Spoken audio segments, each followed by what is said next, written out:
Hello all, welcome to Bhargavi Vantillu. ఈరోజు మనం చాలా టేస్టీగా ఎగ్ రైస్ని సింపుల్గా ఎలా ప్రిపేర్ చేయాలో చూపించబోతున్నాను. ఎప్పుడు చేసుకునే ఎగ్ ఫ్రైడ్ రైస్ కాకుండా నేను చూపించేటట్టు సింపుల్గా ఇలా ఒకసారి ట్రై చేయండి.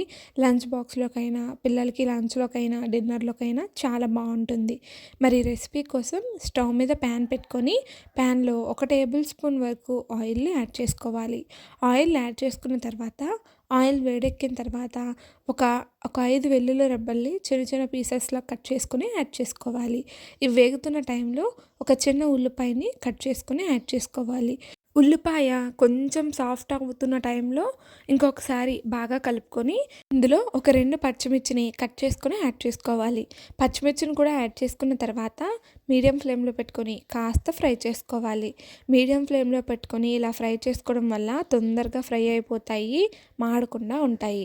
ఇవి కాస్త ఫ్రై అయిన తర్వాత 1 టేబుల్ స్పూన్ వరకు అల్లం వెల్లుల్లి పేస్ట్ని కూడా యాడ్ చేసుకొని పచ్చివాసన పోయేంత వరకు ఫ్రై చేసుకోవాలి.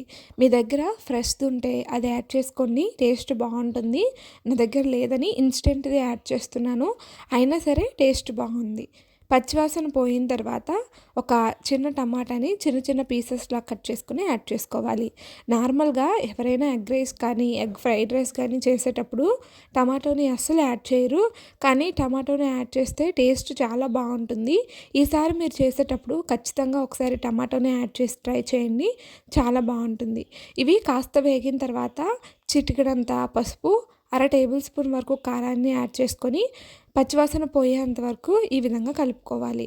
పసుపు మనకు కొంచెం వేగాలి, లేకపోతే పచ్చివాసన వచ్చేస్తుంది. ఇప్పుడు రుచికి తగినంత ఉప్పును కూడా యాడ్ చేసుకొని మీడియం ఫ్లేమ్లో ఫ్రై చేసుకోవాలి. ఇవన్నీ కూడా బాగా ఫ్రై అయిన తర్వాత ఆయిల్ అనేది ఈ విధంగా సపరేట్ అయిపోతుంది. ఈ టైంలోనే మీకు ఎన్నైతే ఎగ్ రైస్ చేయాలనుకుంటున్నారో అన్ని ఎగ్ రైస్కి సరిపడా గుడ్లని యాడ్ చేసుకోవాలి. నేను ఇక్కడ ఇద్దరికి సరిపడేటట్టు చేస్తున్నాను కాబట్టి 2 గుడ్లని యాడ్ చేస్తున్నాను. గుడ్లని ఈ విధంగా పగలగొట్టుకొని డైరెక్ట్గా యాడ్ చేసేసుకోవాలి. ఇలా యాడ్ చేసుకున్న తర్వాత ఎగ్స్ వేసిన ఒక 2 నిమిషాలకి కదపకుండా 2 నిమిషాల తర్వాత ఈ విధంగా బాగా కలుపుకుంటూ మనం ఉక్కిరి ఏ విధంగా అయితే తయారు చేసుకుంటామో అలా వచ్చేలాగా చిన్న చిన్న పీసెస్ నచ్చితే చిన్న చిన్న పీసెస్ లాగా, లేదు పెద్ద పెద్ద పీసెస్ కావాలంటే పెద్ద పీసెస్ లాగా కట్ చేసుకోవాలి.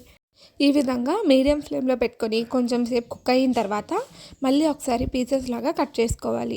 వెంటనే మనం పీసెస్లా కట్ చేసేస్తే మనకి సరిగ్గా కట్ అవ్వవు. సో కొంచెంసేపు వేగనిస్తేనే మనకి ఈ మాదిరిగా సపరేట్ అయిపోతూ ఉంటాయి. మనకి ఇలా విడివిడిగా ఈ విధంగా రావాలి, లేదంటే టేస్ట్ అనేది బాగోదు.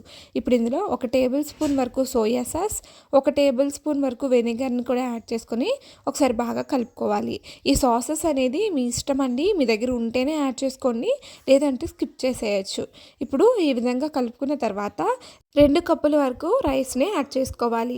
రైస్ మనకి ఉడికించిందైనా పర్వాలేదు, లేదా చల్లారిపోయిందైనా పర్వాలేదు. సో రైస్ని యాడ్ చేసిన తర్వాత హై ఫ్లేమ్లో పెట్టుకొని బాగా ఈ విధంగా కలుపుకోవాలి. ఎగ్ రైస్ కానీ ఫ్రైడ్ రైస్ కానీ ఎప్పుడు చేసినా సరే మనం అన్నం వేసిన వెంటనే హై ఫ్లేమ్లో పెట్టుకొని కలుపుకోవాలి. అలా అయితేనే అన్ని ఫ్లేవర్స్ కూడా రైస్కి బాగా పట్టి ఫ్రైడ్ రైస్ కానీ ఎగ్ రైస్ కానీ చాలా రుచిగా ఉంటుంది. సో ఈ విధంగా హై ఫ్లేమ్లో పెట్టుకొని మొత్తం కలిసేలాగా ఈ విధంగా కలుపుకున్న తర్వాత ఇప్పుడు ఇందులో 1 టేబుల్ స్పూన్ వరకు కొత్తిమీరని యాడ్ చేసుకొని కలుపుకోవాలి. కొత్తిమీర, పుదీనా అనేది మీ ఇష్టం అండి, మీకు ఫ్లేవర్ అనేది నచ్చితేనే యాడ్ చేసుకోవచ్చు, లేదంటే స్కిప్ చేసేయచ్చు. మనం పుదీనాని యాడ్ చేసేస్తే కొంచెం ఫ్లేవర్ డామినేట్ చేసేస్తుంది. సో కొత్తిమీరని యాడ్ చేసుకోండి, సరిపోతుంది. హై ఫ్లేమ్లో పెట్టుకొని మరొక 2 నిమిషాల పాటు బాగా కలుపుకొని ఇప్పుడు ఒక ప్లేట్లోకి తీసుకొని సర్వ్ చేసుకోవడమే. ఎప్పుడు చేసుకునేలా కాకుండా డిఫరెంట్గా ఎగ్ ఫ్రైడ్ రైస్ని ఒకసారి ట్రై చేయండి, చాలా బాగుంటుంది. వేడివేడిగా నిమ్మకాయని, ఉల్లిపాయని సర్వ్ చేసుకుంటే చాలా బాగుంటుంది. మీరు కూడా ట్రై చేసి మీ ఫీడ్బ్యాక్ని నాకు కామెంట్ చేయండి. వీడియో నచ్చితే లైక్ చేసి సబ్స్క్రైబ్ చేయండి.